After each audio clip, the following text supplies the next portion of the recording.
Ay mga tol, bago tayong ligo no, pag-usapan muna natin yung nangyari sa kantahan yung unang kagabi. Yung una dito mga tol, grabing saba ko dito mga tol. Parang habang kumakanta ako mga tol, alam mo kung bakit?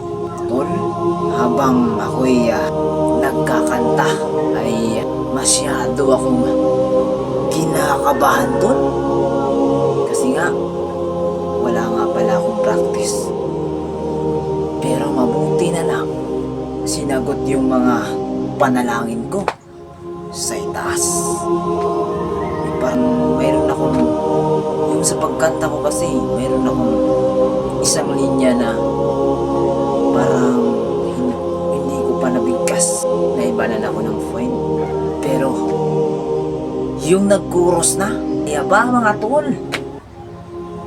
Dinalingan ko at binabakbakan ko para naman na gagana ako mga tol. Tsaka mga tol,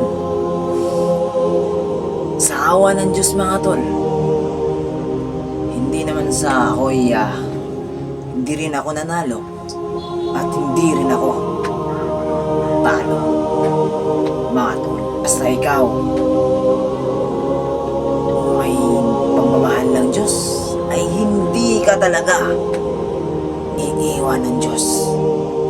Kung saan ka man pupunta, gagabayan ka ng kapalaran mo. Tol, sana mapanood niyo tong video na ito. Tingin niyo